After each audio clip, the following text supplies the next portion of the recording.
Lo único que sana es el amor. Nada real es imposible.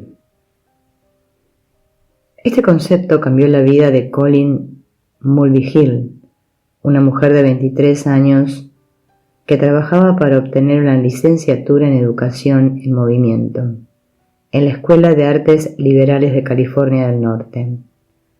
Colin era lo suficientemente bella para modelar y a veces lo hacía. Cuando la conocí por primera vez, tenía 2 trabajos de medio tiempo todo el año. Uno como coordinadora de medicina deportiva en el departamento atlético de su escuela y el otro como tutora en el laboratorio de desarrollo movimiento también de su escuela, en la cual niños con incapacidades neurológicas y académicas recibían ayuda para desarrollar las habilidades motoras. Durante el verano, asumió la tarea adicional de enseñar natación y artes plásticas en un campamento cercano.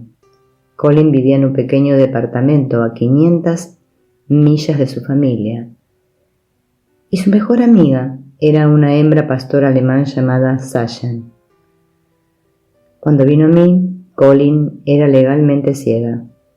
Este término aplica a aquellos cuya visión es tan limitada que no pueden funcionar como personas con visión, aunque pueden tener una pequeña cantidad de visión cercana. Desde su nacimiento presentó una condición conocida como fibroplasia retrolental, una acumulación progresiva de tejido detrás de la retina que puede causar ceguera o por lo menos una visión severamente limitada. La práctica médica estándar cuando ella nació consistía en colocar a los infantes prematuros en tanques de oxígeno de alta presión. Después le dijeron que este procedimiento había causado su ceguera. Es imaginable el enojo y resentimiento que una persona en esta condición puede tener contra el mundo. De hecho, Colin tenía tales sentimientos, así como una gran cantidad de dolor que a menudo se asocia con este tipo de enfermedad. Nació y creció en el área de Los Ángeles. Sus padres consideraron más adecuado que asistiera a la escuela pública normal y no a escuelas especiales para los minusválidos. Aseguraban que esto la prepararía para el mundo real. Obviamente, fue una buena decisión para Colin, aunque realmente no hay procedimiento correcto o incorrecto que pueda aplicarse a todos los casos de niños minusválidos. Con la ayuda comprensiva de los maestros, quienes siempre la sentaban en la hilera frontal del salón y daban claves auditivas y visuales adicionales, concluyó la primaria, la secundaria y la preparatoria. Después decidió ir a una pequeña escuela lejos de casa. Al disminuir su limitada visión, esta inteligente niña se enfrentó a una situación cada vez más difícil. Sasha entró a la vida de Colin, un perro guía de 2 años de edad. Ella y Sasha entrenaban juntas en el norte de Hollywood y han sido inseparables desde entonces. Sasha la acompaña a clases y a la capital del estado, en Sacramento, pues Colin era un activista de la Federación Nacional para los Ciegos. Algunos años atrás, Colin se dio cuenta de que muchas personas hablaban sobre complementos para los procedimientos médicos tradicionales y comenzó a enterarse de pruebas sobre el poder de la mente en el cuerpo.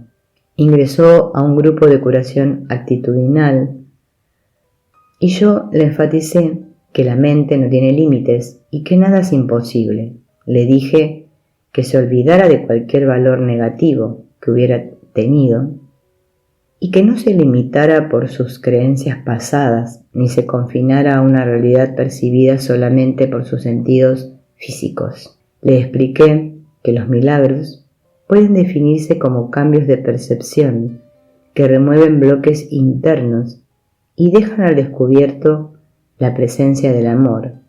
Por lo tanto, pueden considerarse una ocurrencia natural. Aunque los milagros no son fenómenos físicos, pueden estar acompañados por cambios en el aspecto físico. Compartí con Colin mi convicción de que podemos aprender a cambiar nuestra percepción y ver la presencia del amor, y que esta es la verdadera vista. Un día Colin me preguntó algo muy importante para ella. ¿Es posible que recupere mi vista? Y le contesté, todo es posible.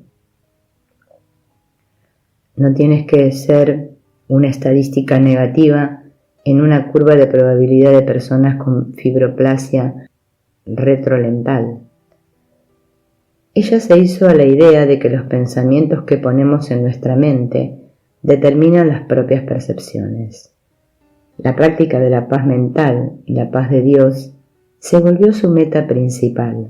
La práctica del perdón se volvió su función única, y escuchar y dirigirse por su voz interna se volvió su manera de experimentarse completa e íntegra. Luego perdonó a Dios y al universo por su ceguera. Su enojo se disolvió y fue reemplazado por un sentido de paz que aumentaba. Al suceder esto, sus dolores de cabeza y de cuello comenzaron a desaparecer. Gradualmente se inició un cambio sutil, pero genuino, en su autopercepción, y me dijo, era como si mi actitud sobre mí empezara a cambiar. Antes me trataba como una persona ciega, ahora me considero una persona normal. Aún así, Colin no estaba preparada cuando su visión comenzó a mejorar lo suficiente como para que pudiera ver a dónde iba. Su oftalmólogo le informó que ya veía durante el día, aunque continuaba siendo ciega durante la noche. Cuando hablé con él por teléfono me dijo que nunca había visto a alguien con la condición de Colin que mejorara de esta manera. Su habilidad de ver cada vez más trajo consigo un conjunto de problemas nuevos que tenían que ver con Sasha. Es traumático que un perro guía descubra que no es esencial para la completa movilidad de su amo, explicó Colin. Pero ese problema también se solucionó gradualmente, cuando ella y Sasha trabajaron juntas para entender sus necesidades mutuas. Colin continuó en la escuela para prepararse y dar servicio a otros enfermos, y ahora le interesa sobre todo el enfoque de salud holístico, en el que uno trata de ayudar a la persona completa y no solo a los órganos enfermos. Ha ayudado a muchas personas en el centro y en otras ciudades, y ha estado activa en nuestra red telefónica, trabajando con personas ciegas en todo Estados Unidos. Recientemente, Colin me llamó y me dijo, Sherry, quiero invitarte a pasear. ¿A qué te refieres?, le pregunté. Ahora tengo licencia para conducir un automóvil en 2 estados diferentes y legalmente tengo visión durante el día y la noche. Quiero que sepan que mi paseo con Colin Mulvey Hill fue uno de los momentos más felices que he tenido en un automóvil, aunque lloré. Cuando veo a Colin y experimento su amor incondicional, sé que ella también ve la luz en mí. Esto me ayuda a olvidar los sentimientos de oscuridad que surgen al recordar mi verdadera realidad. Para mí, Colin trae a la vida lo dicho por Jesús. He venido a este mundo para dar visión a aquellos que están ciegos espiritualmente y a mostrarle a los que creen que ven que están ciegos. Juzgar es estar ciego. Solo el amor ve. El amor es eterno. Está claro que nunca conoceremos la paz mientras nos consideremos vulnerables a la enfermedad y los accidentes, a volvernos seniles y a morir. Sin un cambio de percepción acerca de qué somos, la ansiedad, al anticipar la llegada de nuestra aniquilación final, continuará siendo la base de todo lo que pensamos y hacemos. De alguna manera debemos comenzar a reconocer que vivimos ahora y eternamente como amor. Creo que estamos en este mundo solamente para aprender y enseñar amor. La longitud de nuestras tareas varía, pero lo que cada uno de nosotros da y recibe es lo mismo, amor. No necesitamos tener miedo. La muerte no debe verse con temor. Una percepción temerosa no le sirve a nadie. Es importante ver todas las cosas en paz. Es solo una visión generosa que nos permite ver realmente que somos puro amor. El amor olvida todas las diferencias, ya que observa algo de mayor importancia: cuán parecidos somos, porque nos parecemos al amor. Cuando vemos esto con honestidad, comenzamos rápidamente a perder el temor hacia los demás y a ganar confianza en nuestra falta de malicia potencial. Entre más involucramos a los demás en esta falta de malicia, al liberar nuestra propia mente de estar a la defensiva y de la sospecha, más comenzamos a observar la falta de malicia del universo y aprendemos que es francamente imposible que cualquier cosa viviente sufra por mucho tiempo. Hay un objetivo para el dolor. Hay un punto más allá donde la miseria no puede llegar. Nunca nos quedamos sin consuelo. Para conocer la paz debemos reconocer lo que hay dentro de nosotros, que ya está en paz. La paz se encuentra en la mente. El cuerpo no puede decirnos lo que debemos sentir porque la fuente de nuestra experiencia es la mente, sin importar cómo elegimos utilizarla. No somos víctimas del cuerpo y la mente realmente no puede ser amenazada.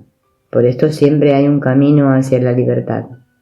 Así, el segundo principio de la curación actitudinal es: la salud es paz interna, la curación es olvidarse del temor. Tener como objetivo cambiar el cuerpo es no reconocer que nuestro único objetivo es la paz mental. Cuando hablamos de la salud en la curación actitudinal, no nos referimos al cuerpo, sino al corazón y a los contenidos de la mente. Sin importar el estado de nuestro cuerpo, sabemos que el estado natural de la mente es la paz y el amor. Cualquier persona que lo quiera puede tener paz interna.